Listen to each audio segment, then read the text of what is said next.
Question का answer क्या आएगा बताइए? हैं? हाँ बिल्कुल, एकदम ख़त्म क्वेश्चन है ये। कैसे?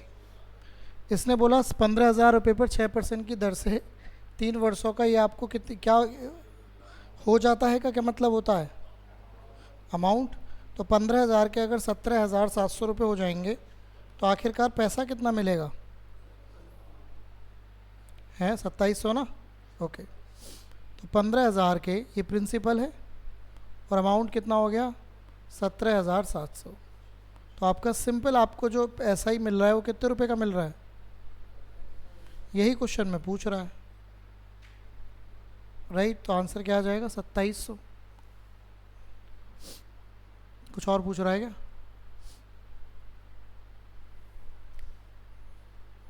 सोचो, इसमें सोचना क्या है? हैं? चलो इसकी वैल्यू बताओ। ये मल्टीप्लिकेशन है स्टार स्टार, तो इसका मतलब है 0.2 इंटू 0.2 इंटू 0.3 इंटू 0.4 इंटू 0.5, और नीचे क्या चल रहा है? 0.2 इंटू 0.4। कैसे करें? 0.2 से 0.2 ख़त्म, 0.4 से 0.4 ख़त्म। पॉइंट बाद में लगा लेंगे, पहले मल्टीप्लाई कर लो 3, 2 और 5 की, 30 आएगी। 30 आ गई।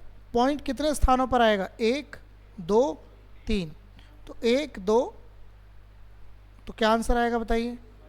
0.03। ये आपके इस क्वेश्चन का राइट आंसर आ जाएगा। ओके, डन है बात? आइएगा, पढ़िए इसको, बताइए, सिंप्लीफाई करना है आपको। तो आपको दे रखा है 81 का स्क्वायर, इधर 10 का स्क्वायर और नीचे 9। 81 को आप लिख सकते हो 9 का स्क्वायर, और एक और स्क्वायर बाहर चल रहा है 10 का स्क्वायर, और नीचे क्या चल रहा है? 9। ये होता है 9 की पावर 4, ये है 10 का स्क्वायर, और नीचे क्या चल रहा है? 9। यहाँ से हटाऊंगा तो ये 9 का क्यूब हो जाएगा। 9 का क्यूब क्या होता है? और 10 का स्क्वायर क्या होता है? तो आंसर आ जाएगा 72900। एक ही इतना बड़ा आंसर था और कोई था भी नहीं। ओके, डन है बात? ओके, इसको समझिए। पूछ रहा है इनमें से कौन सा अभाज्य संख्या है। कैसे पता? हाँ सॉरी, कौन सी नहीं है। तो जो अभाज्य संख्या क्या होती है? जो किसी से कटती नहीं है।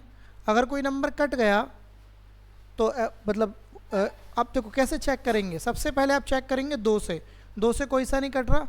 ओके, 3 से कैसे चेक करते हैं? अंकों का जोड़, अंकों का जोड़ करके देखो कोई सा कट रहा हो तो। 3 से भी नहीं कट रहा, 4 से वैसे ही नहीं 4 से देखो लास्ट के 2 डिजिट यूज होते हैं, पक्का। 5 से कटने का मतलब नहीं 0 और 5 आना चाहिए। 6 का मतलब नहीं बनता जब 2 और 3 नहीं हुआ तो।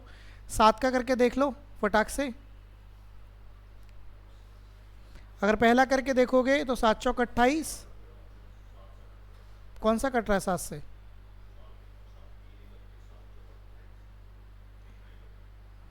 नहीं कटेगा। अब ये फासली करना पड़ेगा। अगर 7 से नहीं कटा तो 8 से तो कटने का मतलब 8 तो वैसे भी लास्ट के 3 डिजिट होते हैं। 9 से नहीं तो कटेगा ही नहीं जब 3 से नहीं कटा। 10 का कोई मतलब नहीं बनता। अब सीधे आप प्राइम नंबर्स पर जाओगे।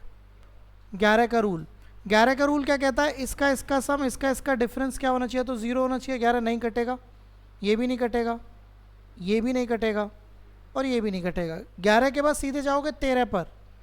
अब आप कहोगे सर ऐसे कब तक चेक करते रहेंगे? जहाँ दम टूटेगा वहीं आंसर आएगा, है ना? अगर आप 13 से ट्राई करें तो 13 सत्ते 91 होते हैं, तो 10 बच जाएंगे, 109 बच जाएंगे। 109 13 से नहीं कटता। यहाँ करेंगे तो 93 बचेगा, ये भी नहीं कटता 13 से। यहाँ करेंगे तो यहाँ भी कितना बचेगा? 99, ये भी नहीं कटेगा। 13 से करेंगे तो कितना बचेगा भाई? 9, 11, 11 और 1 12 बचेगा। तो 13 से ये भी नहीं कटेगा। 13 के बाद सीधे 17 पे जाएंगे। 14 से नहीं जाएंगे, 14 प्राइम 2 से कट जाता है। 15 पे नहीं जाएंगे, 3 से कट जाता है। अब प्राइम नंबर ही चलेंगे। 17 से काट के देखो इसे। 17 कितने होते हैं? 17 पंजे 85, कितने बचे? अब 17 पंजे 85 करेंगे आप तो आपको बचेंगे 16। 169 का कटता है क्या 17 से? 7 7 49 कटेगा तो 9 बार कटेगा, नहीं कटता। इसको काट के देखो, 17 पंजे 85, कितने बचे? 153 कट जाता है, तो ये प्राइम नहीं है। अब देखो जहां दम टूट रहा था वहीं आंसर आ रहा था। अब सारा खेल ये है कि इस क्वेश्चन में कैसे, मतलब मैंने बोला ना कि अगर उसने बोल रखा है तो कोई ना कोई सा ऐसा होगा। ऐसा हो सकता है इसको आप लास्ट में करें, बट अगर समय है आपके पास 5 मिनट 2 से 3 मिनट का तो ये किया जा सकता है। लेकिन मैंने क्या बोला कि सबसे पहले आपको फटाक से 10 तक का पता होना चाहिए कि 10 तक कौन सा नंबर कट रहा है नहीं कट रहा। उसके लिए रूल पता होने चाहिए, 2 का नियम, जो कि नंबर सिस्टम में आपको आते हैं सारे रूल्स, आपने कुछ ने पढ़े हैं कुछ ने नहीं पढ़े हैं। तो दैट्स वाई वो नंबर सिस्टम का ही क्वेश्चन है ये, है ना। एक आपने HCF में भी ऐसा क्वेश्चन किया था जहाँ पे आप 17 पे जाके ही कटता था दोनों का अंतर। तो मैंने क्या बोला, जब दम टूटेगा तभी आंसर आएगा, ये मुद्दा है, राइट। तो ये जो बी है, बी इसका आंसर है। ओके, इसको समझते हैं। 7 सेंटीमीटर त्रिज्या और 24 सेंटीमीटर ऊंचाई वाले एक ठोस बेलन को पिघलाकर, देखिए जब भी वर्ड पिघलाने की होती है तो पिघलाने का सीधा मतलब वॉल्यूम से होता है। अब ये सिलेंडर है, शंकु है, क्या है, शंकु है, नहीं शंकु में तो ढाला जाता है, बेलन है, बेलन है। अब सुन लीजिए, ऐसे समझो कि एक आपका बेलन इस तरीके की फिगर होती है, मैं आपके सामने थोड़ी सी बना देता हूं। आपके हाथ में जो पेन है ना गोल वाला, ये बेलन ही है, इसमें रेडियस होती है, हाइट होती है। अच्छा, इसको पिघलाया गया और आपने शंकुओं में ढाला गया, छोटे छोटे शंकुओं में। बहुत सारे शंकु बने होंगे, शायद वही पूछ रहा है कितने शंकु बनेंगे। अच्छा, आपको इसके बारे में भी कुछ दे रखा है, इसकी त्रिज्या है 7। त्रिज्या क्यों बोलते हैं इसे, क्योंकि नीचे एक सर्कल बनता है। आपने पेप्सी की वो पी होगी, केन, केन होती है ना, पेप्सी की केन की अगर हम बात करते हैं तो उसमें नीचे जो होता है सर्कल बनता है। एच की अगर हम बात करें तो 24 होगा ये, और इसकी बात करें तो इसका क्या है बताओ, त्रिज्या है 7 और इसकी ऊंचाई कितनी है, 8, है ना। अब मुद्दा ये चल रहा है कि इससे ये बनाने हैं, इसको पिघलाया जा रहा है और ये बनने हैं, पूछ रहा है कितने बनेंगे, ठीक है ना। तो किससे किसको बना रहे हो आप, बेलन से शंकु, तो बेलन का वॉल्यूम ऊपर आएगा, है ना, सिलेंडर का वॉल्यूम ऊपर आएगा, सिलेंडर मतलब बेलन, और जो बना रहे हो उसका वॉल्यूम नीचे आएगा, शंकु का, शंकु मतलब कोण। बेलन का वॉल्यूम होता है पाई आर स्क्वायर एच और शंकु का होता है 1/3 पाई आर स्क्वायर एच। ये फॉर्मूला होता है। पाई का कोई मतलब नहीं है, लेकिन आर यहाँ पे 7 रखनी होगी, तो 7 × 7 और एच है 24। अच्छा, दोनों सेम है तो बहुत बढ़िया बात हो गई, तो फिर आर का भी कोई मतलब नहीं रह गया। सेम नहीं होते तो रखना पड़ता, मैं रख देता हूँ एक बार। एच है 8, 7 से 7 खत्म, 8 से 3 खत्म, लेकिन ये 3 ऊपर जाएगा, तो कितने शंकु बनेंगे, 9 शंकु बनेंगे, 9 कोन्स बनेंगे, राइट। तो पिघलाने का मतलब वॉल्यूम से होता है। बस आपको यहाँ पे फॉर्मूले की ज़रूरत पड़ेगी, फॉर्मूले अगर पता लग जाए तो काम हो जाएगा, ठीक है। चल सकते हैं आगे, आओ तो आगे बढ़ते हैं। इसको समझ के देखो, एक फैक्ट्री हर महीने 10,110 लाइट बल्ब बनाती है।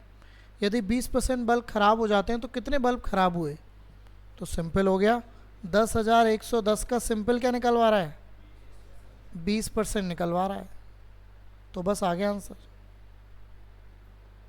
तो 2022 आपके क्या हो जाएंगे, खराब। अगर पूछता सही कितने हैं तो मज़ा आता, 80% निकाल दो, हाँ, या फिर आप ऐसे कर सकते हो 20% का मतलब 1/5 होता है, तो 4/5 वो तरीका है करने का। ओके, इसको पढ़िएगा। ये आपने ट्रेन का क्वेश्चन है, आपने पढ़ा था, ट्रेन तो अभी आप पढ़ कर ही आए हैं। 72 किलोमीटर की गति से चल रही एक ट्रेन 200 मीटर लंबे एक प्लेटफॉर्म को पार करने में, तो ट्रेन की स्पीड क्या है बताइए, 72 किलोमीटर पर घंटा। और कितने मीटर लंबी ट्रेन है, 200 मीटर। और एक प्लेटफॉर्म है कोई, प्लेटफॉर्म को कितने सेकंड में पार कर जाती है, 120 सेकंड में, पक्का? तो आपको क्या करना है, आपको इस स्पीड से कितना दौड़ाना है, यही तो पढ़ा था आपने। तो ये बताइए इस स्पीड को आप चेंज कैसे कर सकते हैं? तो मीटर पर सेकंड में क्या स्पीड हो गई है, 20 की स्पीड से 120 दौड़ा दीजिए, तो दूरी आ जाएगी। और दूरी में ट्रेन और प्लेटफॉर्म दोनों आएंगे, क्योंकि जब भी कोई ट्रेन किसी प्लेटफॉर्म, किसी दूसरी ट्रेन या फिर किसी गुफा या फिर किसी पुल को पार करती है तो अपनी लंबाई प्लस उस चीज़ की लंबाई चलती है। तो टोटल दूरी कितनी आ गई बताइए? 2400 आएगी, सॉरी 2400 आ जाएगी। अगर 2400 आ गई तो उसमें से 200 की क्या है, 200 की तो ट्रेन ही है भैया, तो बाकी आपका 2200 का कौन होगा, प्लेटफॉर्म। तो प्लेटफॉर्म की लंबाई आपकी आ जाएगी 2200 मीटर। क्या पूछ रहा है? अच्छा, प्लेटफॉर्म 200 का था क्या? ओहो हो, चलो तो सॉरी, क्या पता है क्वेश्चन अगली बार मिल जाए आपको। लो तो ट्रेन की लंबाई निकल जाएगी, उसमें क्या है, कॉन्सेप्ट तो सेम है ना दोनों का। ओके, तो ये ट्रेन की लंबाई आ गई। वैसे एक बात सोचो आप, प्लेटफॉर्म 200 का, बात तो गलत है ना, पर ठीक है, चल रहा है तो चल रहा है। ट्रेन तो बहुत ही लंबी हो गई, 2 किलोमीटर से ऊपर की ट्रेन हो गई भाई। कॉन्सेप्चुअली क्वेश्चन गलत है, लेकिन क्वेश्चन है तो सही है कि नहीं? और प्लेटफॉर्म 200 मीटर का, ये छोटंकी सा, तो जो लोग लास्ट वाले डिब्बे में बैठे होंगे ना तो कूदना ही पड़ जाएगा पटरी पे ही, हैं? हाँ, ये भी सही कह रहा है, मालगाड़ी हो सकती है भाई। चलो पढ़ो। तो उसमें से माल नहीं उतरेगा, मतलब लास्ट वालियों में से। वैसे सही कह रहा है, मालगाड़ी होगी, क्योंकि जो माल उतरते हैं वो छोटे मोटे स्टेशन पे ही उतरते हैं और वो ट्रेन बढ़ती रहती है धीरे धीरे। आपने देखा यूरिया के ट्रक और ये सब होते रहते हैं। बिल्कुल पढ़िए। एक दुकानदार 20 किलोग्राम बासमती चावल 50 रुपये प्रति किलोग्राम की दर से, तो 20 किलोग्राम का जो रेट है वो 50 रुपये प्रति किलोग्राम का चल रहा है। और 30 किलो सोना मसूरी, ये नाम होगा वैरायटी का, 35 रुपये प्रति किलो के हिसाब से ख़रीदता है। दोनों प्रकार के चावलों को मिला देता है और इस मिश्रण को 42 रुपये के हिसाब से बेच देता है। पहले तो मुझे ये बताइए, अगर आप 20 किलो 50 के रेट से लाएँ तो कितने रुपए का लाए होंगे? और यहाँ पे 30 किलो अगर 35 के रेट का लाए होंगे तो कितने रुपए का लाए होंगे? 30 की गुणा 35 में करनी है, 1050। कितने किलो चावल हो गया और कितने पैसे तुम्हारे खर्च हो गए? ये तुम्हारे लिए क्या बन गया? क्योंकि भाई 2 वैरायटी तुम लाए हो, 50 किलो चीज़ आपको 2050 की पड़ गई। यहाँ तक कोई दिक्कत? ओके। अब आपने बेच किस हिसाब से दिया है 50 किलो? आपने 42 के हिसाब से बेच दिया। तो अगर आप 50 की गुणा 42 में कर दोगे तो एसपी आ जाएगा, कर देंगे गुणा 2100। कितने रुपए का फ़ायदा है? तो आंसर आएगा 50 रुपये का। क्या परसेंटेज में नहीं पूछ रहा, पैसों में ही पूछ रहा है। एलिगेशन बेटा क्वांटिटी अलग है, एलिगेशन कैसे लगाओगे? पहला 20 किलो है, दूसरा 30 किलो है, क्वांटिटी अलग है ना, क्वांटिटी अलग अलग है। क्वांटिटी एक ही होती तो एलिगेशन लगता है। चलें आगे, आओ इसको पढ़ो। अरे समझ में आ गया ना आपको? पढ़ो। 2 रस्सियों की लंबाई अलग अलग है, उनकी लंबाई का HCF 2 सेंटीमीटर है। HCF आपको 2 सेंटीमीटर दे दिया, और उनके जो गुणनफल है लंबाइयों का, तो मान लेता हूँ रस्सियों की लंबाई XY है, तो उनका जो गुणनफल दे रखा है 1848 दे रखा है। तो आपसे पूछा है LCM और HCF का अनुपात बताओ। ठीक है, क्लियर है? अब बात को समझो। आपने एक फॉर्मूला पढ़ा था क्या, LCM into HCF is equal to number 1 into number 2। अगर जिन्होंने HCF LCM थोड़ा भी नहीं पढ़ा है उनकी कोई बात नहीं है, लेकिन जिन्होंने पढ़ रखा है ये फॉर्मूला तो पढ़ा होना चाहिए। LCM इंटू HCF किसके बराबर होता है? Number 1 number 2। नंबर 1 मैंने x मान रखा है, नंबर 2 क्या मान रखा है? अब मुझे बताइए HCF तो दे रखा है, क्यों? और नंबर 1 इंटू नंबर 2 की गुणा भी तुम्हें दे ही रखी है, और क्या है? तो 2 से कट कर दो, LCM आ जाएगा। 924 आ गया। अब मुझे बताइए पूछा क्या है? आपसे पूछा है LCM और HCF, तो 924 और HCF की वैल्यू कितनी है? 2। तो आंसर क्या आएगा? ये वाला 462:1। ये आपका राइट आंसर आ जाएगा। देखा, तो इसमें कुछ नहीं है, बेसिकली वही कॉन्सेप्ट जो अगर आपको अब किसी को याद ही ना आए कि ये वाला कॉन्सेप्ट होता है तो ढूंढते रहो। दैट्स वाई अब जो चैप्टर शुरू होंगे 1 तारीख से वो आपके नंबर सिस्टम, HCF, LCM ये सब की बात होगी। अगर आपने पढ़ा नहीं है तो कोई बात नहीं, पढ़ लिया है तो फिर तो कोई कंसर्न ही नहीं है। पढ़ लेंगे तो रिवाइज हो जाएगा बढ़िया से, ठीक है ना? क्लियर? बाकी आपकी टेस्ट की जो वो है आंसर की आपको आज मैं डाल दूंगा उस पर ग्रुप पे, और आपको कल मैं आपको वो मिल जाएंगे आपके रिज़ल्ट जो भी आपने करा है, ठीक है? चलें, आइए। और बिल्कुल भी एक्सपेक्ट मत करना अगर आप टेस्ट नहीं दे रहे हो कि आपका पेपर हो जाएगा, ठीक है ना? मैं आपको पहले ही कह दे रहा हूँ, जो भी टेस्ट नहीं दे रहा है बिल्कुल भी एक्सपेक्ट मत करना कि आपका कहीं हो जाएगा। मैं आपको पहले ही बोल दे रहा हूँ, मैं दूसरी बार बोलने की मुझे ज़रूरत नहीं है ना? बिल्कुल ठीक है, आते रहो चलते रहो, कोई दिक्कत नहीं है, लेकिन एक्सपेक्टेशन मत रखना कि पेपर होने के चांसेस हैं। अगर आपका हो गया और आप पेपर नहीं दे रहे हो, तो अगर आप प्रॉपरली अगर उस सांचे में नहीं ढल रहे हो, नहीं ढल रहे हो तो उस वैसे बनोगे भी नहीं। ये सिंपल सी बात है ना? चलिए आगे चलते हैं, इसको पढ़िए। 7 घंटियाँ एक साथ बजना शुरू करती हैं, ये भी HCF का ही सवाल है। देखो 2 कुछ सवाल देखने को मिल गए। वो क्रम 3, 5, 7, 9, 12, 15 और 18 सेकंड के अंतराल पर बजती हैं, तो 42 मिनट में सभी घंटियाँ एक साथ कितनी बार बजेंगी? सबसे पहले तो कितने अंतराल पर बज रही हैं? 3, 5, 7, 9, 12, 15, 18। घंटियों वाले सवाल में हमेशा क्या निकालना होता है? LCM। क्या निकालना होता है? अब इनका LCM निकालना है। देखिए LCM निकालने के बहुत सारे तरीके हो सकते हैं। एक तो बेसिक मेथड हो सकता है, एक मेथड और भी हो सकता है।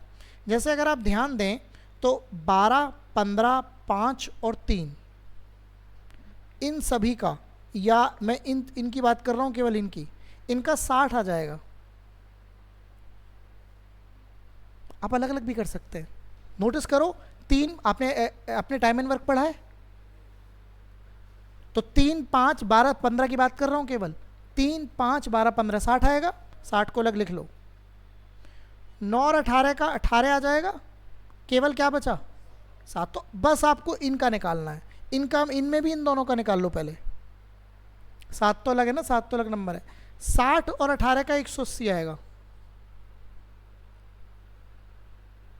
सोच के देखो, क्योंकि 120 पे तो 18 से कटेगा नहीं, 180 आ गया।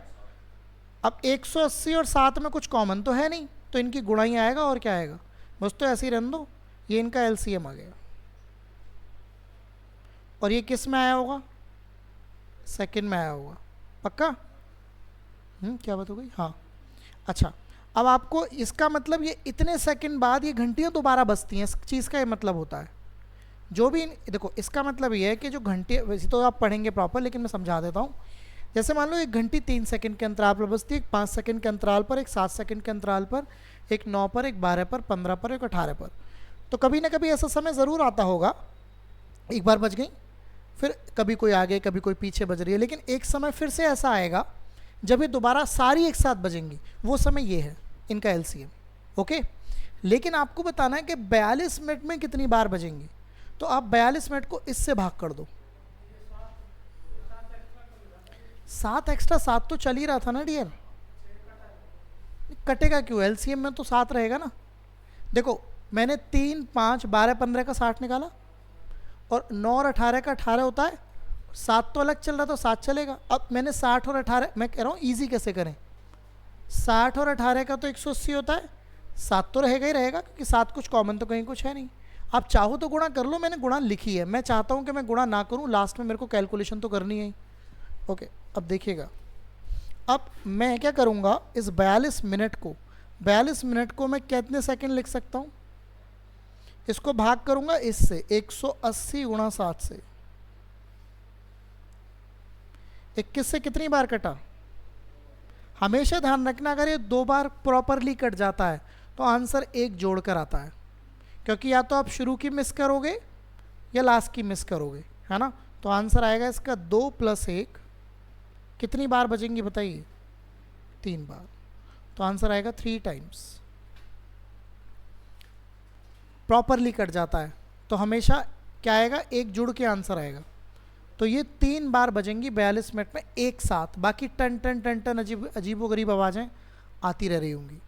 तो ये मुद्दा है, राइट। चलिए तो आगे चलते हैं, ये सब पढ़ेंगे आप अभी जब नंबर सिस्टम पढ़ेंगे, और अभी आप ये सब पढ़ेंगे, सारी चीज़ें आप देखने को मिलेंगी। चलें, आइए पढ़िए। एक बल्लेबाज ने 156 रन बनाए जिसमें 5 चौके और 10 छक्के शामिल हैं। तो 156 रन उसने बनाए हैं जिसमें से 5 तो चौके हैं 4 और 10 छक्के हैं। तो मुझे बताइए अगर 5 चौके हैं तो चौकों के रन कितने हैं और छक्कों के रन कितने हैं, 60। तो टोटल बाउंड्री के रन कितने हैं, 80। ये टोटल बाउंड्री के रन है। क्वेश्चन कह रहा है उसने अपने कुल स्कोर का कितना प्रतिशत विकेट के बीच दौड़कर बनाए। अब ये तो बाउंड्री के रन है, टोटल रन कितने हैं 156, तो बचे हुए रन कितने हैं 76 रन उसने दौड़कर बनाए होंगे, कितने में से, तो 76 रन 156 में से इंटू 100। थोड़ी कैलकुलेशन कर लेते हैं, कटता है किसी से,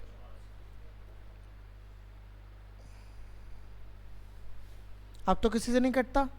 1900 को 39 से भाग करेंगे, इसको 40 मान लेते हैं, तो कितनी बार जाएगा, 4 बार, 5 बार तो नहीं जाएगा, तो 4 बार जाएगा। तो 4 नाम 36, 3 4 तिया 12 और 3 कितने होते हैं 15, कितना बचा 4, और यहाँ पर बचेगा 8, 34 बचा, है ना।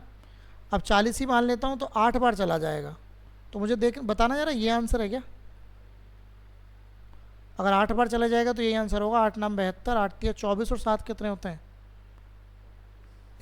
24 और 7, हाँ यही आंसर है। तो 48.72, क्योंकि 48 से कोई और आंसर शुरू नहीं हो रहा, तो 48.72 ये आपके इस क्वेश्चन का राइट आंसर बन जाएगा। समझ आया। अगर ये बाउंड्री का परसेंटेज पूछता तो 80/156 आ जाता। आपने देखा होगा जब आप मैच देखते हो तो वहाँ दिखाता है कि अगर कोई प्लेयर ने बहुत ताबड़तोड़ बल्लेबाजी करी है कि इन्होंने बाउंड्री से ही इतने प्रतिशत रन बना दिए, ऐसे करके होता है, उसमें लिखा आता है नीचे, जो ऐसे स्क्रीन चल रही होती है ना, तो वो सब वही हो रहा है। चलें आगे, चलें मूव करें, आइए आगे बढ़ते हैं, पढ़िए।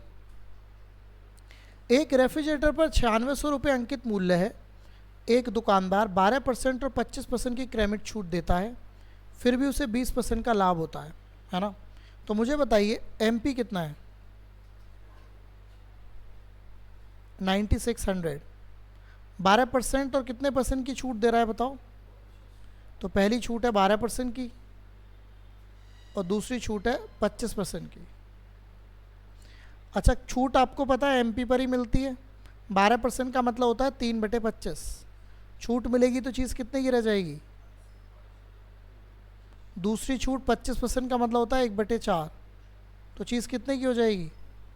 छूट मिलते ही आपका एसपी आ जाता है, जैसे आप छूट देंगे क्या चीज़ है एसपी। और कितने का लाभ ले रहा है, लाभ हमेशा किस पे लेता है 20% का मतलब बताइए 1/5 लाभ लेगा तो चीज़ कितनी हो जाएगी। और ये दोनों बराबर क्यों होते हैं बताइए, क्योंकि ये भी एसपी होता है और लाभ लेने पर भी क्या मिलता है एसपी। अब इसका सॉल्यूशन होना है, करके देख लेते हैं। 25 से 4 बार कटेगा 100, 4 से वाला 4 ख़त्म, 6 से कट जाएगा 16 बार, तो ये बना आपका 16, 22 तिया 66 होते हैं, और ये 5 की गुणा और होगी इधर से, 16 पंजे 80 होते हैं, 66 गुणा 80, तो सीपी कितना आ गया बताओ? तो सीपी आ गया 5280, ये आपका राइट आंसर हो जाएगा। समझ आया कुछ? तो ये तरीका है करने का, ठीक है, कर पाएंगे? चलूँ आगे? चलें, ओके, पढ़िए। ए और बी 24,000 रुपये और 16,000 रुपये का निवेश करके एक व्यवसाय शुरू करते हैं। कितने कितने का रुपए लगा दिए इन्होंने? ए ने कितने लगाए बताओ? 24,000, और बी ने कितने लगाए? 16,000। व्यवसाय शुरू होने के 6 महीने बाद सी भी आ गया 20,000 रुपये लेकर। ये रेशो एंड प्रपोर्शन का पार्ट ही होता है ना, पार्टनरशिप, ये भी आपका हो जाएगा। देखिए व्यवसाय में कितने साल बाद की बात हो रही है? अब सुन लीजिए, ये तो पैसा लगाया था, किसने किसने व्यवसाय शुरू किया था? ए और बी ने। तो इसके तो पूरे 24 महीने चला, इसका भी पैसा 24 महीने चला। एक्चुअली आपका जो पैसा होता है उसमें गुणा उस टाइम की कर देते हैं जितने टाइम वो पैसा चला, गुणा कर दी। लेकिन सी कितने महीने बाद आया है? 6 महीने बाद आया है, और 2 साल की बात कर रहे हैं आप, तो क्या 18 महीने ही तो पैसा चला होगा इसका? तो इसका पैसा 18 महीने चला। अब देखिए कटपिट मचा लीजिए यहीं पर, 3 जीरो से 3 जीरो कट कर लीजिए, 6 से कट कर लीजिए, 6 चौक 24, 6 चौक 24, 6 तिया 18। अब गुणा कर लीजिए, तो 24 गुणा 4 आ गया, ये 16 गुणा 4 आ गया, और ये 20 गुणा 3। अभी भी 4 कॉमन है, तो 4 4 5, तो ये आ गया 24, 16 और 15। ये हमेशा किसका रेशो आएगा? प्रॉफिट का।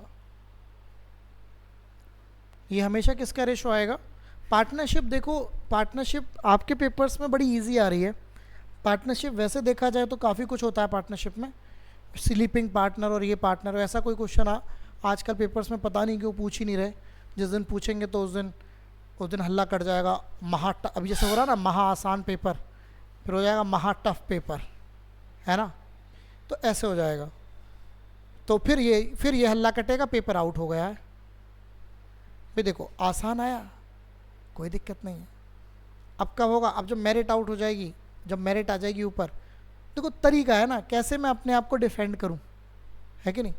तो तरीके हैं करने के। अगर पेपर शुरू में टफ आ जाता तो हर जगह के हल्ले कट जाते, ओह ये वो और बेकार है, ये वो कर दिया वो कर दिया। तो ये तरीके हैं करने के। अब समझिए मेरा कहने का मतलब है कि पैसे में अगर आप टाइम की मल्टीप्लाई कर देंगे तो आपका प्रॉफिट आ जाएगा। आपने पैसे में टाइम की मल्टीप्लाई करी, कटपिट आपको एक रेशो चल रहा है तो कटपिट आप ऐसे कर सकते हैं, सब में से कॉमन लेके काटेंगे। अब आपके हिसाब से 24 16 15 कितने हो गए? 24 और 16 40 हो गए। 40 और 15 कितने होते हैं? 55 की वैल्यू 55,000 है। तो आप निकाल सकते हैं क्या आंसर आएगा, क्योंकि ये भी प्रॉफिट है और ये भी क्या है? प्रॉफिट। तो 1 की वैल्यू आ गई वही 1,000। किसकी वैल्यू पूछी आपसे? बी का हिस्सा, तो 16 का 16,000। तो 16,000 आपके इस क्वेश्चन का राइट आंसर आ जाएगा। राइट, कर सकते हैं, कोई दिक्कत तो नहीं। आइए, वैसे कांस्टेबल का जो लेवल रहेगा वो यही रहेगा, ठीक है ना? तो आप समझ लीजिए थोड़ा सा किस तरीके से करना है। हर चैप्टर से आप नोटिस कर रहे होंगे एक दो क्वेश्चन देखने को मिल रहा है ना? कांस्टेबल में 18 ही क्वेश्चन आते हैं, इसमें मैं देख रहा था 29 से 30 तक क्वेश्चन है ना? कांस्टेबल में 18 क्वेश्चन आते हैं ना, 18 से 19 आते हैं उसमें। हाँ वो कभी किसी में 20 हो गए, लेकिन 18-19 का एक वो रहता है गेम, इस तरीके से। इसको पढ़िए। ये क्वेश्चन आपसे नहीं हुआ होगा तो ये मैं आपको बता देता हूँ। देखो 1000 मीटर की दौड़ में ए बी को 500 मीटर से हराता है। अब आपने दौड़ पढ़ाई नहीं है, ठीक है, तो मैं आपको समझा देता हूँ, ये अभी आपको समझ में आ जाएगा। ऐसा क्वेश्चन कभी भी आएगा तो आप कर पाएंगे। 1000 मीटर की दौड़ में ए बी को 500 मीटर से हरा देता है, तो इसका मतलब ए तो पूरे 1000 मीटर दौड़ा होगा और बी कितने दौड़ा होगा? 500 मीटर। इसमें कोई दिक्कत? ये ए और बी की बात हो रही है। 1000 मीटर की दौड़ में अगर बी ए को 500 मीटर से हराएगा तो ये तो पूरा दौड़ गया होगा और बी केवल 500 मीटर दौड़ पाएगा, जब भी तो 500 से हरा। आगे पढ़ना।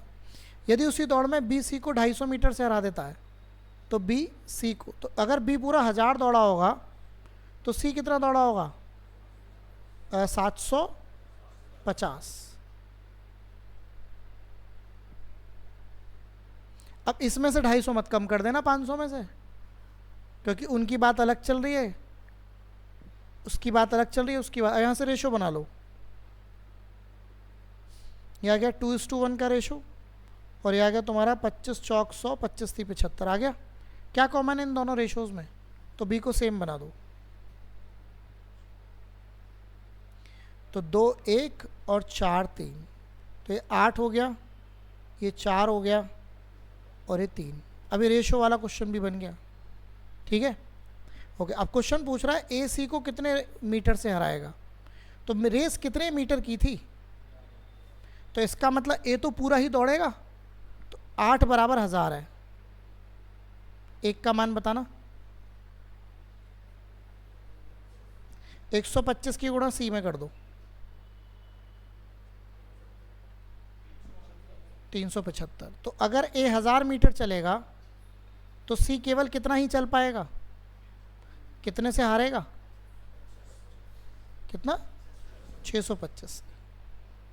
625 मीटर से सी हार जाएगा। समझ आया? देखो ये रेशो आ गया इनके द्वारा चली गई दूरी का। अब अगर 1000 मीटर की रेस में क्वेश्चन ये है कि ए सी को कितने से हराता है, तीनों दौड़ रहे हैं ना, तो आपको यहाँ पर इसकी वैल्यू 8 की 8, ए तो पूरा ही दौड़ा है ना, जीत कौन रहा है इस पूरी कहानी में? तो ए तो 1000 मीटर दौड़ के खड़ा हो गया होगा। तो 8 का वैल्यू 1000 है, तो 1 की वैल्यू 125, तो ये तो 1000 दौड़ ही रहा है, इसकी तो वैल्यू 1000 है ही। अगर आप इसमें मल्टीप्लाई कर देंगे तो किसकी आ जाएगी? इसकी चली गई दूरी आ जाएगी। अब ये 1000 चला और ये कुल 375 ही चल पाया है, तो कितने मीटर से हारा? ये काफ़ी कॉमन क्वेश्चन है दौड़ का, सबसे बेसिक, और ये काफ़ी पेपर में CHSL CGL हर जगह रिपीट होता रहता है। तो हमेशा ध्यान रखना इसमें रेशोज बनाइएगा। क्या बनाइएगा? इसमें और भी हो सकते हैं, सी और डी की बात भी हो सकती है। किसकी बात हो सकती है? कि सी ने डी को इतने 10 मीटर से हराया, तो सबको लेंगे आप 1000 ही स्टार्टिंग में, मतलब कंपैरिजन 1000 इस तरीके से ही चलेगा। रेशो क्रिएट होगा, रेशो को कंबाइन करेंगे, फिर जो जीत रहा है, अगर मान लो 1500 मीटर की रेस होती तो 8 की वैल्यू में किसके बराबर करता? फिर यहाँ भी 1500 ही रखता। तो रेशो बनता है इसमें प्रॉपर, है ना। फिर लास्ट में आप किसी का ही बता सकते हो। अगर मैं 125 की गुणा 4 में कर दूं, ठीक है ना, तो यह आएगा 500। तो देखो ये हार ही रहा है इससे, है ना, ये मुद्दा रहता है। चलें, आइए, ये हो गया क्या? सभी वर्षों में उपस्थित हुए कुल उम्मीदवार में से राज्य डिलीट से कितने प्रतिशत उम्मीदवार? ओके,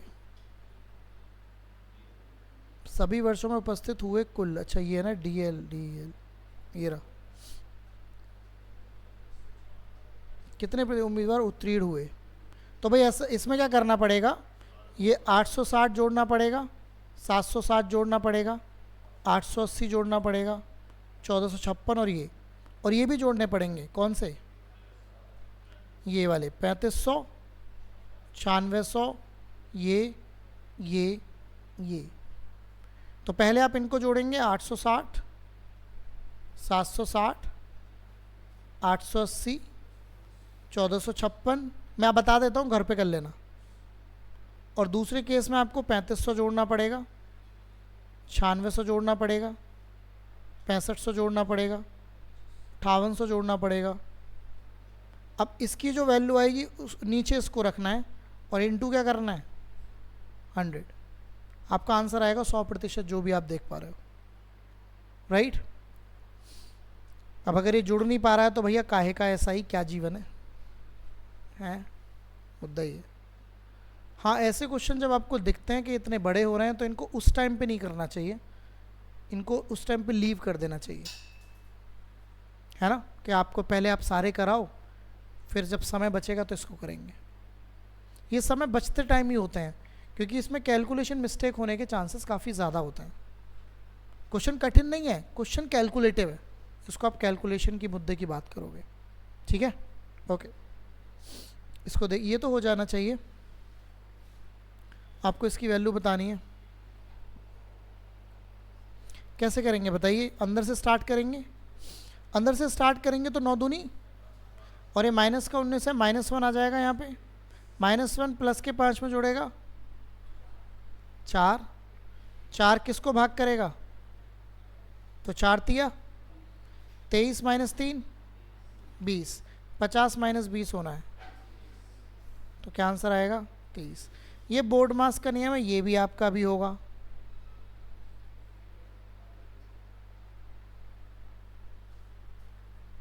तो ये सब देखने को मिलेगा, ठीक है। इसको पढ़िए।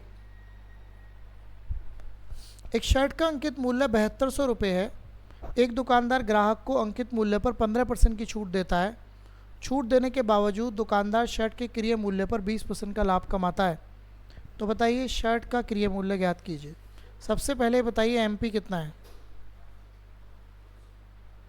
एमपी है 7200, है ना। और कितने का डिस्काउंट चल रहा है बताइए? डिस्काउंट चल रहा है 15% का। और प्रॉफिट कितना चल रहा है बताइए? प्रॉफिट चल रहा है 20% का, राइट। डिस्काउंट हमेशा किस पे दिया जाता है? एमपी पर। ये 3/20 होता है और 1/5 होता है। तो एमपी पर आप डिस्काउंट देते हैं तो चीज़ कम हो जाती है, तो 17/20 हो जाएगा। प्रॉफिट आप किस पे लेते हैं? सीपी पर। प्रॉफिट लेंगे तो चीज़ कितनी हो जाएगी? 6/5 हो जाएगी। ओके। एमपी है 7200, सीपी पूछा होगा फिर तो, बस तो सॉल्यूशन कर दो।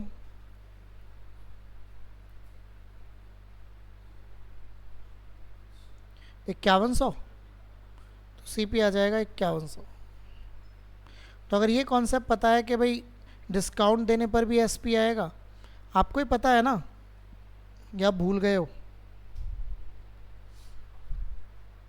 कि एमपी पर डिस्काउंट देते हैं तो क्या आता है, और प्रॉफिट लेते हैं तो क्या आता है, तब भी एसपी आता है, और लॉस लेते हैं तब भी क्या आता है। तो घुमा फिरा के हर जगह एसपी आ जाता है मिडिल में। आप बताओ ये क्वेश्चन आपने पढ़ा नहीं है क्या? आइए आगे बढ़ते हैं। आपसे रेशो पूछा है 54 और 144 का।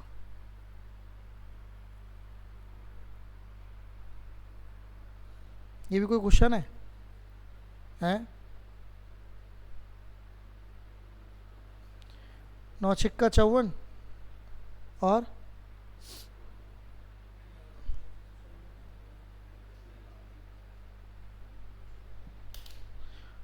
चलें आगे। ओके, पढ़िए, इसको पढ़िए। ये लो,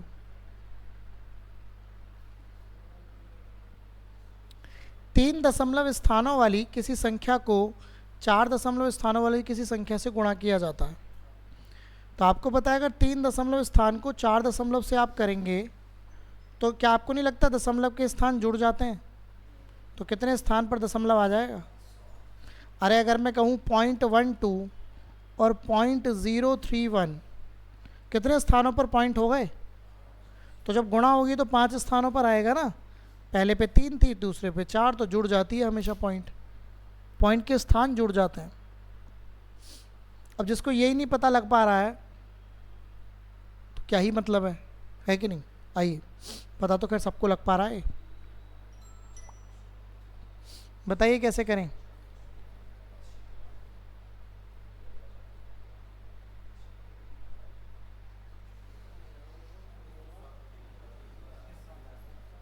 ये लो फिर से वही क्वेश्चन, 3360।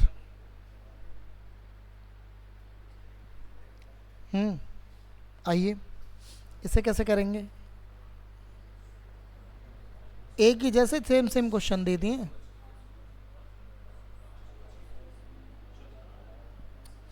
भाई 8 दूनी 16, तो ये आपका माइनस का 4 आ गया यहाँ पे। माइनस के 4 में प्लस का 1 आ जाएगा तो कोई मतलब नहीं बनता। 20 - 15 और 80 में से 5 घटना है, 75 हो जाएगा। ये बोर्ड मास भी होगा अभी जब आप नया बैच स्टार्ट करेंगे ना। इसे देखते हैं। सभी वर्षों में कंपनी के कुल कर व्यय और उनके कुल ईंधन व परिवहन व्यय के बीच अनुमानित अनुपात। अच्छा, कंपनी के कुल कर व्यय, ये रहा टैक्सेस, तो कुल इनको जोड़ लो सबको, उसके कुल ईंधन एवं परिवहन ये, और इनको जोड़ लो। तो इनको जोड़ के जो आएगा उसको लेफ्ट में रखना, इनको जोड़ के जो आएगा उसको राइट में रखना, रेशो आ जाएगा। नहीं समझ में आ रही बात? ये कठिन नहीं होता है, ध्यान से पढ़ो। सभी वर्षों में कंपनी के कुल कर व्यय, तो कर ये है ना टैक्सेस, सभी वर्षों में यही तो है, ये वर्ष ही तो है 2019, 2020, 2021, 2023। और उसके कुल ईंधन एवं परिवहन, ईंधन एवं परिवहन ये है, तो कुल क्या होगा, ये सारा होगा ना कुल, कुल का मतलब जोड़ना पड़ेगा। तो इसका और इसका अनुपात पूछा है, तो इसकी वैल्यू को लेफ्ट में रखना होगा, इसकी वैल्यू को राइट में रखना होगा, और बस कटपिट मचानी होगी, कोई सा आंसर आएगा जो भी आपके सामने दिख रहा है। नहीं नहीं, पहले जिसकी बात हुई है वो रखना पड़ेगा ना, उल्टा हो जाएगा नहीं तो आंसर। भाई देखो, पहले किसकी बात हुई है बताओ, तो कर व्यय पहले रखा जाएगा ना, और वो उधर रखा जाएगा। उल्टा रख देंगे तो आंसर उल्टा हो जाएगा। वो तो आंसर इसने दे नहीं रखे, नहीं तो दे रखे होते हैं, कभी कभी दोनों दे रखे होते हैं। जैसे मान लो आंसर आ रहा है 15-19, तो 19-15 भी दिया होता है, तो वहाँ गड़बड़ हो सकती है। यहाँ तो कोई दिक्कत ही नहीं, यहाँ तो सारे आंसर अलग हैं, तो कोई परेशानी का विषय नहीं है, क्योंकि एक ही आएगा जो आएगा, नहीं तो आने का ही नहीं। पढ़िए। 12,000 रुपये की राशि 4% वार्षिक दर पर निवेश की जाती है, जिस पर ब्याज अर्धवार्षिक रूप से संयोजित होता है। तो प्रिंसिपल कितना है बताइए? 12,000। रेट ऑफ इंटरेस्ट कितना है? 4%। टाइम कितना है? 1 साल। लेकिन मामला कैसे चल रहा है? अर्धवार्षिक, या कहिए तो हाफ ईयरली, है ना। तो रेट क्या हो जाएगा बताओ? रेट आधा हो जाएगा, और टाइम क्या हो जाएगा? 2। भाई प्रिंसिपल की सेहत पे कोई फ़र्क नहीं पड़ता। अर्धवार्षिक में रेट हो जाएगा 2% और टाइम हो जाएगा 2। 2% का मतलब क्या होता है? तो क्या पूछा है? पैसा ही पूछा है, अमाउंट ही पूछा है।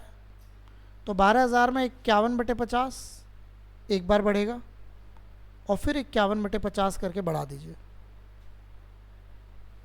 ये सीधा क्या आएगा? अमाउंट। 2 0 से 2 0 चले गए, 5 से कट कर लेता हूँ। 51 का स्क्वायर कोई जानता है? 2600, 2601, और नीचे 5 आ गया। 2601 और 24 की गुणा करके बताइए।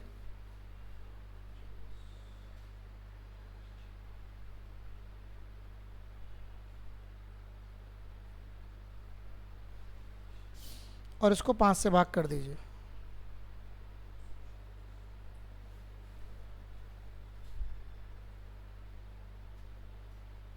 देखना 12484.8 आ रहा है क्या? तो ये आपका राइट आंसर आ जाएगा। ओके, डन है बात? तो ये मुद्दा आपका रहेगा। ठीक है, मूव कर सकते हैं, कोई दिक्कत तो नहीं? ओके, इसको देखिए। एक्चुअली हम जो कर रहे थे ना पेपर से पहले, वो बहुत शानदार क्वेश्चन कर रहे थे, है ना। अब ये कोई पेपर का कोई, अगर मेरे पास, मैं अगर भविष्यवाणी करने वाला होता, अब भविष्यवाणी तो किसी चीज़ की हो नहीं सकती ना, लेकिन हम बढ़िया क्वेश्चन कर रहे थे उससे पहले। ये तो बहुत ही आसान सवाल है। ओके, किसी वस्तु को 1500 रुपये में बेचने पर होने वाली हानि, ये भी आपने किया है क्वेश्चन। ये तो पहला ही टाइप है, इसमें तो वो वाला टाइप भी नहीं आया कि प्रॉफिट ज़्यादा है कम है। इसमें ये बताइए, यहाँ तक पढ़कर आपको क्या समझ में आता है? 1500 रुपये में बेचने पर होने वाली हानि, हाँ, बेचने पर होने वाले प्रतिशत हानि के बराबर है। तो सीपी कैसे निकलेगा? इसमें कोई ज़्यादा कम नहीं है, तो सीपी आ गया तुम्हारा 1250। और ये कह रहा है उस पर कितने लाभ कमाना है? तो इस पर 30% का लाभ कमाना है। 30% का मतलब 3/10। तो 1250 में आप गुणा कर दो 13/10 की, 125 में 13 की गुणा करनी है, कितना 1625 आ जाएगा नया एसपी। हो सकता है। ओके, इसको समझिए।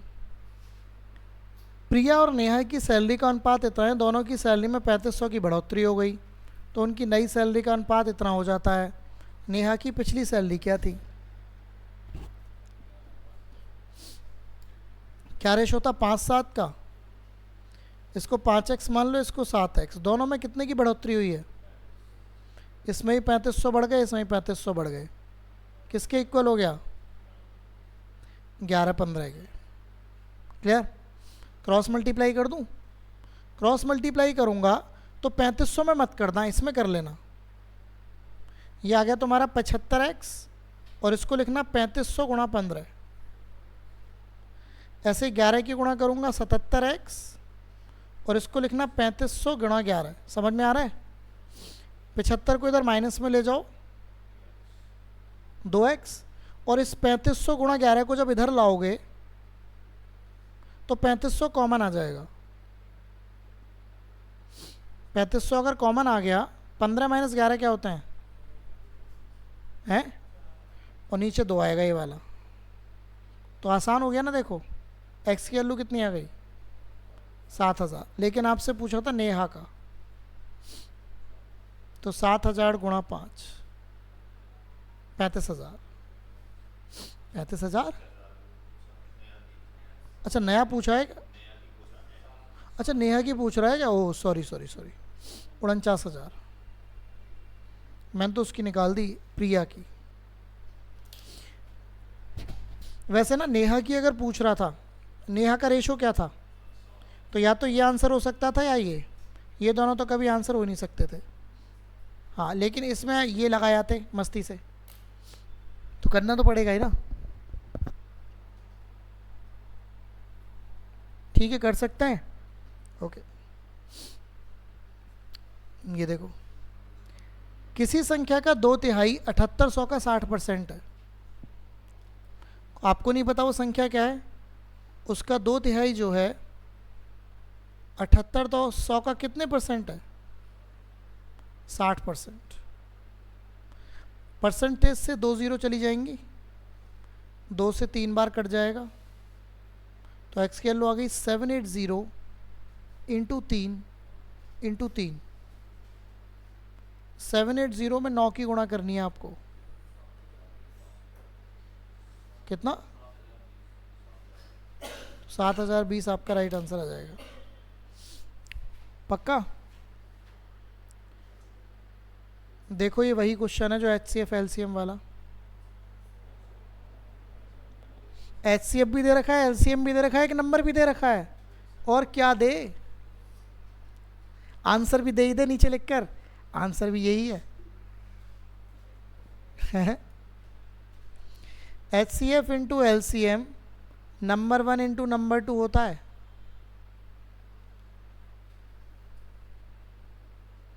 नंबर 1 768 है, तो नंबर 2 पूछा है। अब या तो आप ऐसा करिए, थोड़ा 4 से कट कर लीजिए, नहीं तो 768 से 4 से कट कर लेता हूँ।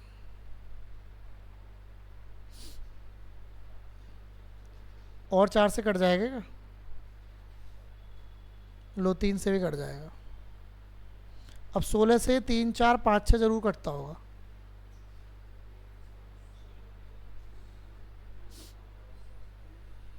लो, 216 आ रहा है क्या? तो 216, ठीक है। ओके, लो, एक्स वाई ये वो होगा ZW। हाँ, XYZW 4 लगातार नंबर है ना, तो ऑड नंबर है, तो XYZW। जब आप ऑड नंबर मानते हो तो पहला है K मानोगे, तो दूसरा K+2 मानोगे, है कि नहीं? या K+1 मानोगे? अगर पहला 1 मानोगे, हाँ, फिर K+4 मानोगे, और फिर K+ क्या मानोगे? क्योंकि अगर पहला 1 मानोगे तो दूसरा 3 होना चाहिए, तीसरा 5 होना चाहिए और चौथा क्या होना चाहिए। तो ठीक है, मानने का तरीका ये होगा। पक्का? आपके हिसाब से इनका जोड़ क्या आ रहा है, इसका, इसका, इसका और इसका, 4k, और इसकी वैल्यू कितनी है, माइनस कर दीजिए, k की 42 आएगा ना, तो k की वैल्यू कितनी आ गई, 21/2 आ गई। 21/2 ही रहने दो। किसका डिफरेंस पूछा है, ये सही हुआ है?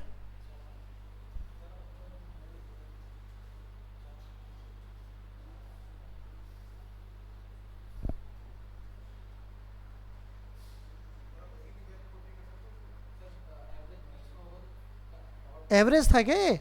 अबे तो इसमें 4 की गुणा भी तो करो। अरे औसत है तो 4 की गुणा नहीं करोगे जोड़ में, कलाकार हूँ, वही तो मैं कह रहा, क्या दिक्कत पड़ गई इसमें। ओके, तो देखो 4 कॉमन है, 4 4 तिया 12, अब 3 माइनस कर दो, बीच में बेटा बिल्कुल होगा, बीच में सही कह रहे हो आप, 54 यहाँ पे होगा।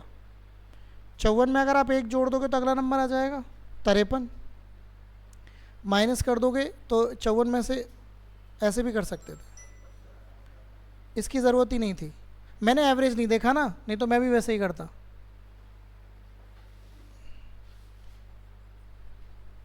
फिर तो ज़रूरत ही नहीं है अगर एवरेज है तो। देखो 54 बीच में होगा, 54 में 1 माइनस कर दोगे तो इससे पहला नंबर आ जाएगा, 54 में 1 जोड़ दोगे तो इससे बाद का नंबर आ जाएगा।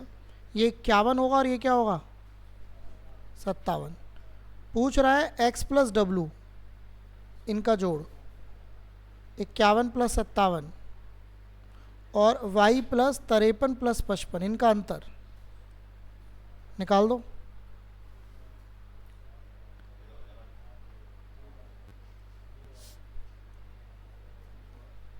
जीरो है ना, ठीक है, कर पाएंगे। चलिए, वैसे तो ये करने वाली बात हो गई, नहीं तो आपको पता है अगर कोई भी ऑड नंबर हो उनके इनके लास्ट का और इनका सम हमेशा बराबर ही होता है। कोई भी ले लो आप, जैसे मान लो आप ऐसे ले लो 1 3 5 7 9 11, देखो 11 और 1 9 और 3 और 7 और 5, अगर आप ऐसे ऐसे करके जोड़ते जाओगे तो बराबर ही आता जाएगा। बट वही है ना कि हर चीज़ का करने के बाद ही पता लगता है।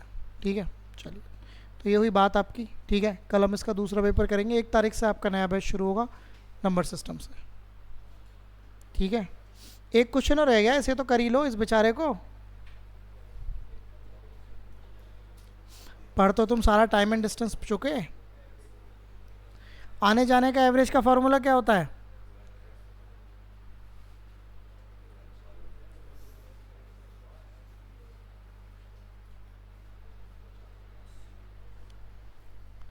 नीचे 130 आएगा ना,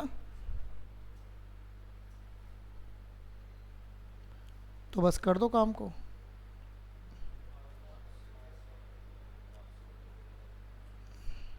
तो 13 × 78, या तो ये आंसर है या तो ये आएगा लास्ट वाला, है ना। ठीक है, डन है बात। चलिए।